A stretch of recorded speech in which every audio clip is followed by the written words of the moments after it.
Mizkif is currently experiencing one of the most destructive downfalls in Twitch history, and from everything that's come out so far, there's nothing he can realistically say or do to salvage his reputation. I'm ashamed that the situations got so bad, but Emmy was also violent.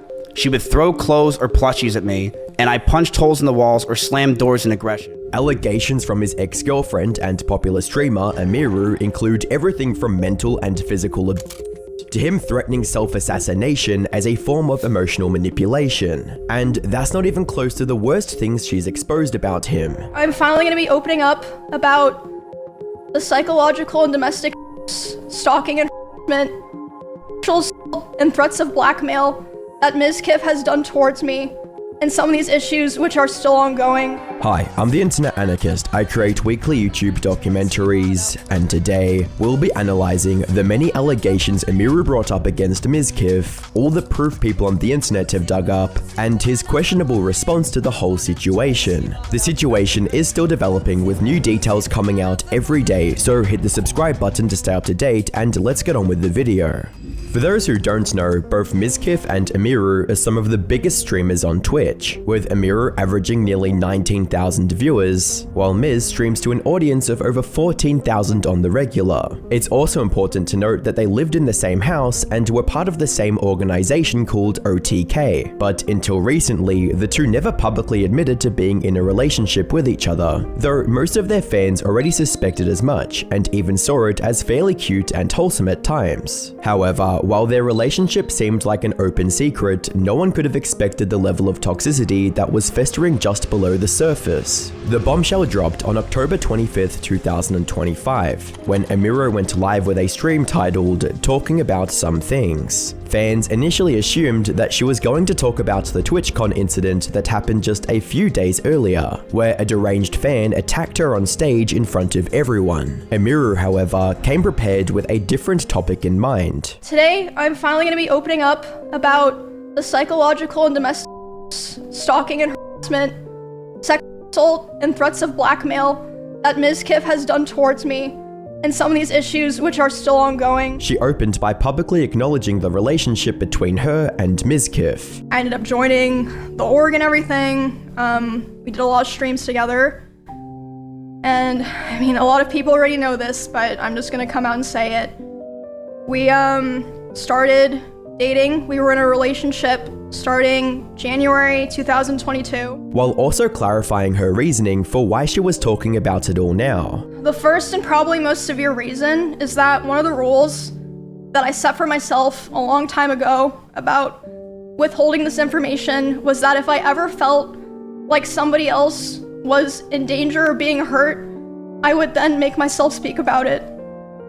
And 2 weeks ago, actually 3 weeks ago now, I was informed by 3 separate people, one of whom was present for said incident, that he had done something similar to something that he had done to me, and to someone in LA at the end of September. And this person is not a streamer or content creator, but obviously that does not matter.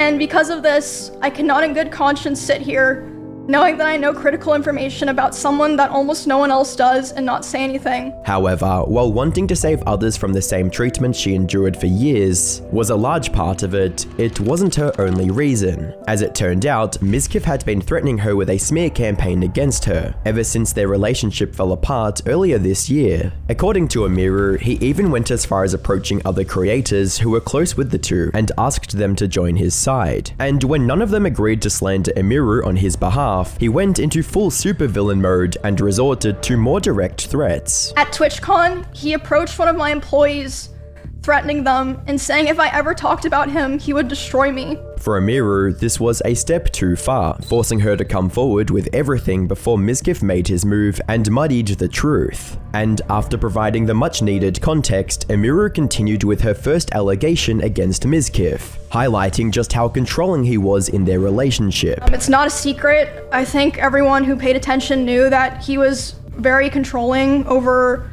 what I wore, to a degree who I was friends with, and even when I would stream. This on its own is already a major red flag for many, but as Emiru described in her stream, this was only the beginning, and it wasn't long before things escalated to the point of physical abuse. It was definitely slow over time that bad things started happening.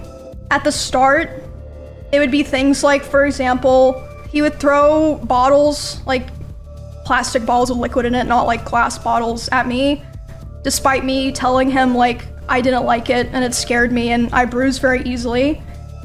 He would throw his phone at me. I would tell him, you know, it scared me, I don't like it. And one time it even hit me in the eye, which caused me to get a black eye, but he always, you know, was like, oh, it's an accident. And I was like, oh yeah. At the time, I just kind of was, you know, I just brushed it off. And looking back now, I feel like that was kind of the start of him testing my boundaries, if that makes sense. An important thing to note here is that while Emiru brought receipts for some of the allegations, many had no other proof besides her words. Which makes sense. After all, she wasn't living her life expecting to someday need a catalogue of evidence to defend herself publicly. Now, this would have given Mizkif a way to defend himself by labeling most of Emiru's claims as nothing more than the lies of a bitter ex. That is, until the internet took it upon themselves to prove the allegations. And the evidence they discovered against Mizkif was overwhelming to say the least. For instance, someone dug up an old screenshot of Emiru's stream as she was switching between different apps on her computer, where one of the applications showed what looked like a close-up shot of her face showing a black eye. This screenshot was taken back in May 2023, while she was still in a relationship with Mizkif. Another leaked screenshot from that time also showed her telling her friends about the black eye, writing, "I got a black eye a week or two ago and it's finally almost gone." And while there's no way to prove that this was the same incident she talked about in her recent stream, the timeline does match up.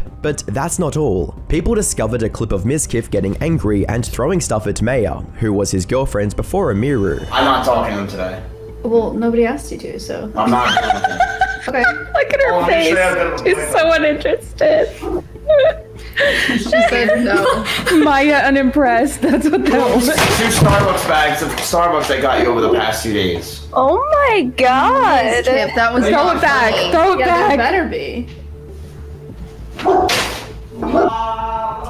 Oh my god, I would beat the shit out of him. We're live. What the f?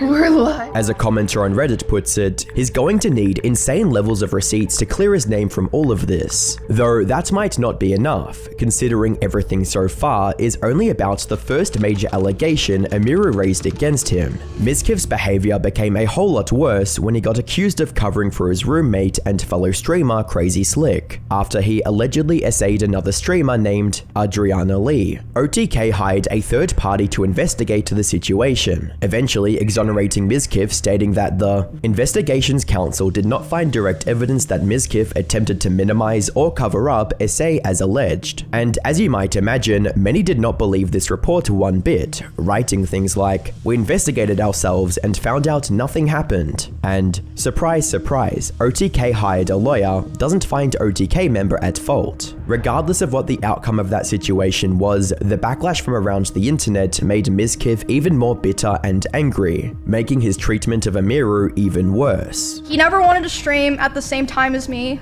Like, we really avoided it. The first time that we ever streamed at the same time was for the 2024 Rust Kingdoms event on Twitch. Like I said, you can go find all of this. This is public. There are clips of this.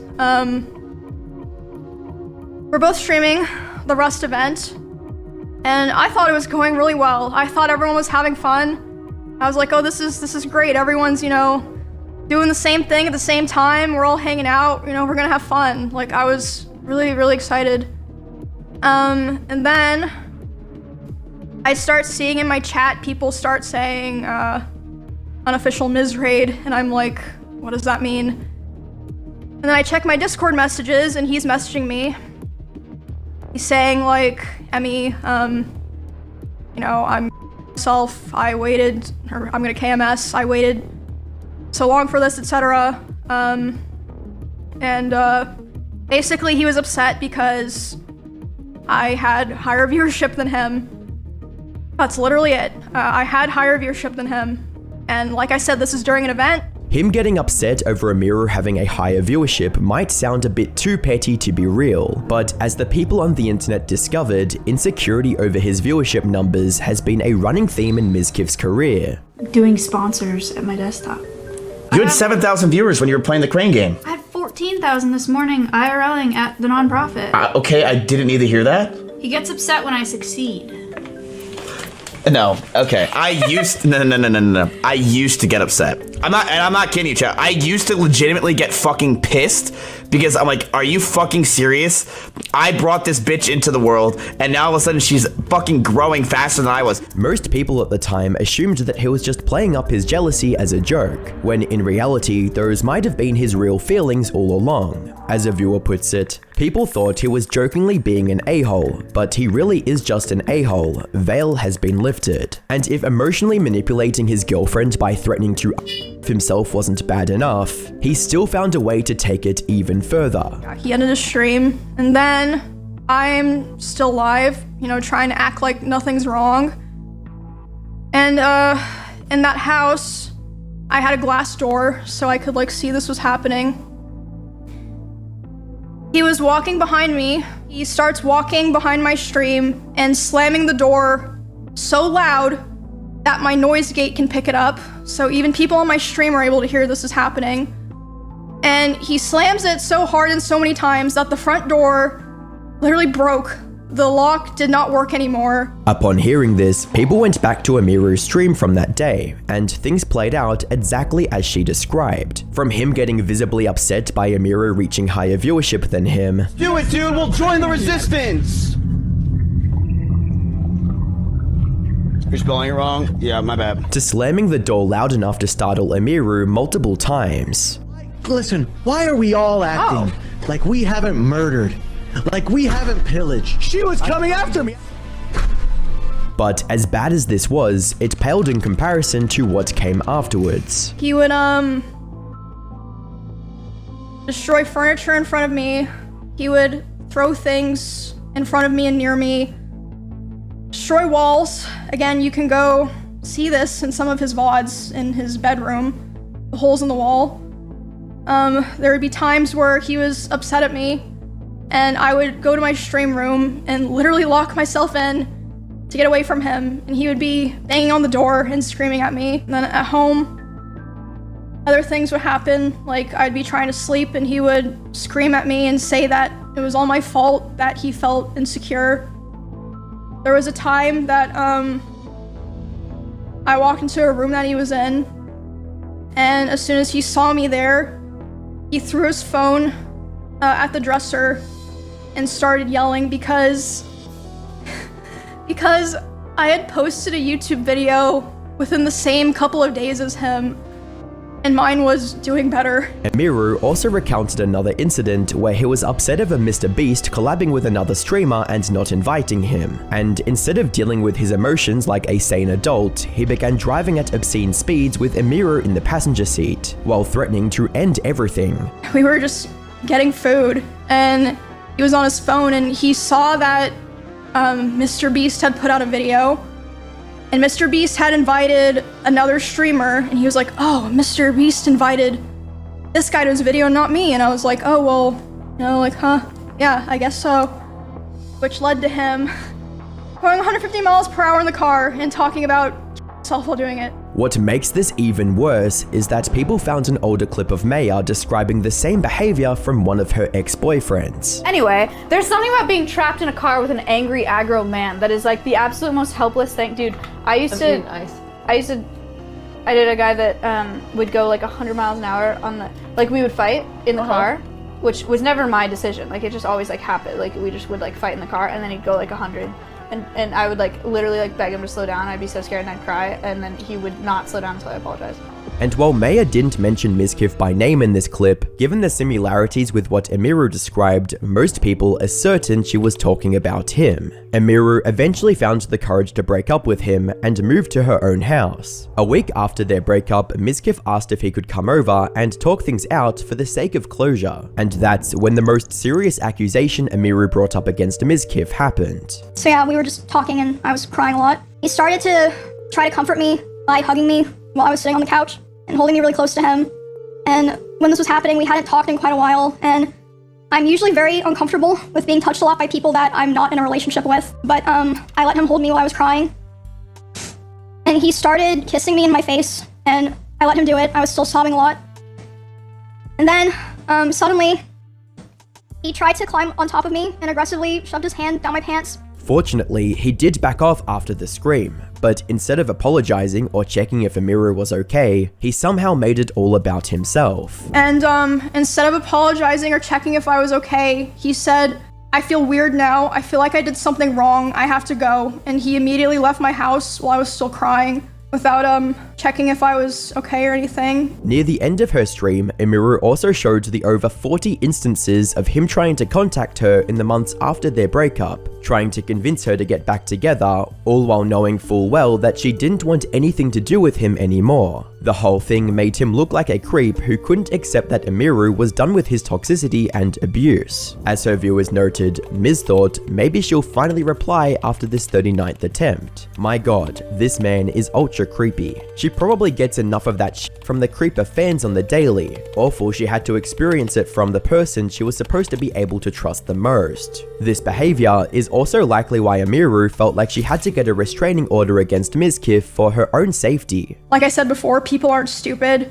I think it's pretty clear that a lot of people knew that things were happening, and like I said, you have to remember, it's not just me. A lot of people, they have their own, grievances with him. For the people who did know about this, thank you for being there for me through all of this and supporting me and cheering me on. And there were a lot of people as well who, even though they didn't know anything, without asking any questions, they still were very kind and supportive, and I will always remember that for the rest of my life.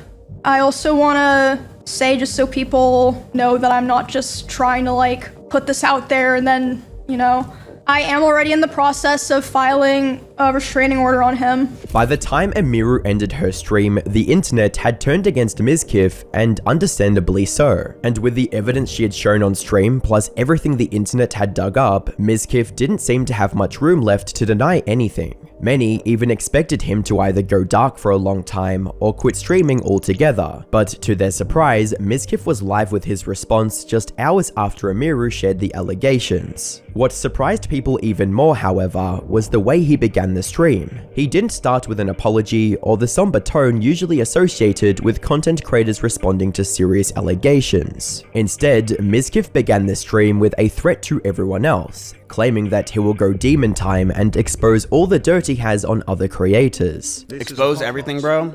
It's time to go full demon time. It's clearly obvious at this point. It's full demon time. Why not? It is time to go full demon time. Just letting you know. There is no holding back.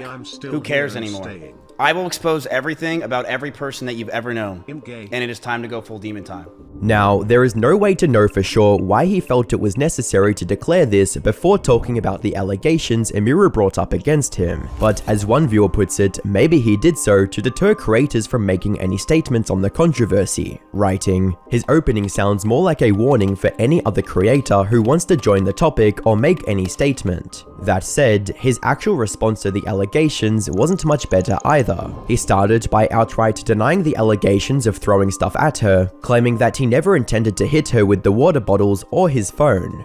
She brushed over that I threw water bottles or my phone near her, but that wasn't during fights. I want to make that very clear. It would be me throwing my phone on my bed when I brushed my teeth. She did tell me she got a bruise from it, and I stopped. That's all that happened. I will throw you and show you an example, chat. I'm brushing my teeth right here. Look at me.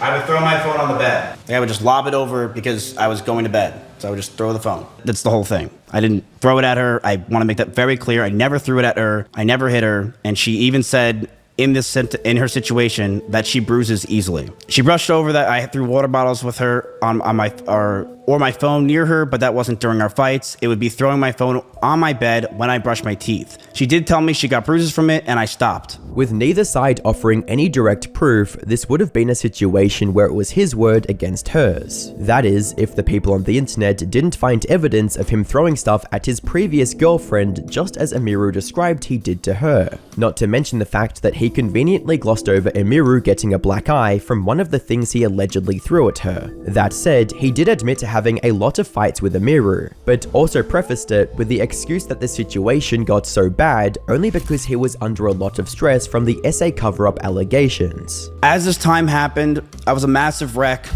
Couldn't think straight, and being that Emiru hung out with me all day, she too started to become high-strung. We would yell at each other, fight, and argue all the time. For a second, it looked like he was going to admit his wrongdoings and take responsibility. However, immediately after that, he began talking about how Emiru neglected her pet rabbits and left them to Emiru has a lot of rabbits. It was her calling when she first moved in. These were a big part of her life. But as those rabbits moved out of her room and into the living room, they started to see disgusting neglect. No food, no water, sometimes not having clean bedding for weeks. I, along with many others who would come over, would give them what they needed, and I would tell her all the time to take care of them, but to no avail. Even showing a video of just how dirty one of her rabbit's cages was. An important thing to note here is that Emiru already knew he would bring up her rabbits to make her look like a bad person, and even mentioned it in her original stream. At TwitchCon, he approached one of my employees, threatening them and saying if I ever talked about him, he would destroy me. Multiple people have told me that his plan was to claim that I killed animals and that I killed my own rabbits, since I had several of my rabbits pass away over the course of 3 years while I lived with him. Streamer I Keep It Taco also posted a lengthy statement defending Emiru and debunking the claims Mizkif made against her in his response. But we'll get to that later. For now, even if we assume everything Mizkif said was true, her mistreating her pet rabbits doesn't nullify the accusations she made against him, including the stuff about him controlling everything about her life. From what she wore to when she streamed, Mizkif's justification for this behavior was only that he did so to keep her safe from stalkers. In regards to being controlling, I told her many things. I told her to dress older, to stop wearing pajamas, to stop talking about stalkers and schizos as a whole, stop talking about past relationships, and yes, I didn't want her to travel without me. I also said that I didn't want her to hang out with specific people. This is because I didn't want her to get hurt. Once again, even if we give him the benefit of the doubt and assume that his intentions were just as noble as he claimed, trying to control who she talked to online or IRL is still a step too far in most people's eyes. But then, Mizkif made perhaps the most odd confession of this entire response, implying that Emiru was just as violent as him. In his words, he broke doors and punched holes through walls, while Emiru threw plushies at him. I'm ashamed that the situations got so bad, but Emmy was also violent. She would throw clothes or plushies at me, and I punched holes in the walls or slammed doors in aggression. The rest of his response flip-flopped between him admitting that he was in a bad mental state during their relationship. As for what happened with me and Emiru, I mentally have been fucked up for years. And trying to justify his actions in odd ways. Did you really drive 150 miles an hour? I'm gonna say this very clear. If you know me, in Austin, Texas, I drive fast everywhere. I drive fast literally everywhere. As for the SA allegations, Mizkif had a very different retelling of what transpired that day. We broke up for about a month, then got back together because we thought we can make it work. We went to get food at BJ's, a common place where we would get food, and then we went back to her house. We cuddled for about 30 minutes and started to kiss. She said that she was okay with this on her stream, and I started to advance to the next stage because I thought that's what she wanted. She yelped, and I immediately sprung up and was scared if I did anything wrong, or did wrong in general. I got scared and left the house. I apologize if that made Emmy uncomfortable for me not saying sorry, and I wish I said sorry back then. In his version, he framed the encounter as a date of sorts, and made no mention of her crying while this was all going on. That is a small but important detail that reframes the whole situation, and without any solid evidence, we can't be 100% sure on who is telling the truth. Though the general sentiment online is almost entirely in Emiru's favor. Mizkif seems to be aware of this too, saying that he'll stand up for himself since he has nothing left to lose. Can you clarify what, if anything, was said to her team at TwitchCon? I said that if she goes after me, then I will go nuclear. And that is exactly what I said. And that is what's going to happen. Because you can't mess with me anymore. I don't have anything to lose. I'm sorry I don't. I'm going to stand up for myself in a lot of these situations because a lot of it was not true. And I don't like that she was portraying that it was just me who was at fault.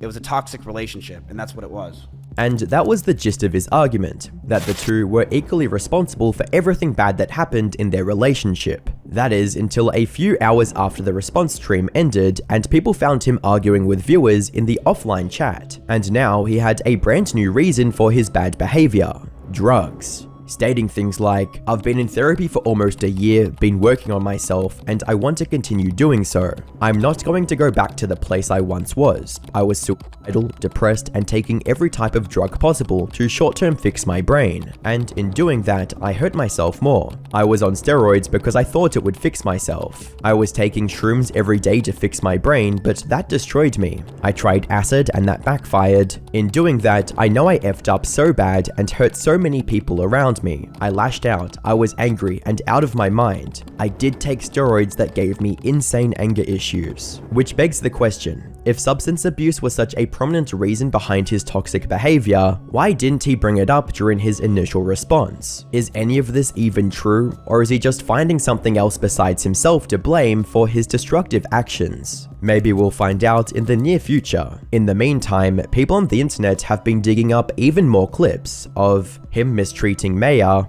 you like my setup? Shut up. Excuse me. Don't talk to me like that, Matthew. Sorry, Maya. No, it's not funny. Every time you do it, it bothers me. It's just me kidding around, Maya. Well, it's not funny to me. I don't think it's funny. I don't know why you say it to me all the time. Because it's funny, Maya. It's just me trolling. I don't even realize I say it. On multiple occasions. Oh, there he is. He's Loser! Third place. Hey, that's third place. That's third place. Loser. third place. Loser. Second loser. Matt, if you broke that headset, you are DMing Shroud right now. And making Amiru cry on stream. And as we briefly went over earlier, I Keep It Taco also put out a statement defending Amiru and debunking Mizkif's claims that she neglected her rabbits, writing, "Emily has been one of my best friends for 10 years. At first, I thought this wasn't needed, but it's insane to me to see that people are actually calling her an animal abuser or bun killer on here the past few days and stating it as a fact. She goes way beyond for her pets, and in my view, Mizkif's claims are so easy to refute. To me, he often seems to avoid accountability. He has always come off as highly inauthentic. I personally suspect the cage was recorded after she left back in early July 2024, and kept in case it could be used against her later. Seeing his decision to share the video now instead of back then, it seems to me he may have filmed and kept the video for leverage. What actually happened, to the best of my knowledge, Emily left the cage behind because she was moving out to a new house alone and took her buns with her. It made no sense for her to clean the cage that week. She was focusing on moving away from a bad environment ASAP, and she planned to buy a new one for the new place. He then went on to explain that the cage in Mizkif's photo looked extra dirty because Amiru felt no reason to clean it as she was in the process of moving out. I Keep It Taco also emphasized just how much Amiru cared for each one of them. When one of her rabbits passed away due to pre-existing health conditions, she immediately ended her stream and drove 3 hours to the nearest vet hospital that was still open on a Sunday, and that many of her rabbits died early because they had poor genetics, stating, "A few of her original buns later on were learned to have very poor genetics due to the breeder she got them from years ago, pre-2017/2018. We didn't learn this till the buns bred later on in their lives, and we learned it over time. Emily has cared for multiple bunnies over the years. If they had any medical issue or were found to have a birth defect, she'd spend thousands of dollars to give them the best care as fast as possible. She tried to give her bunnies the fullest and longest lives possible, even when she was told it wasn't worth it financially. This was before she got into streaming too, and she is the same way now. They're not an accessory as some people try to imply on this site. It is hard to believe an animal abuse.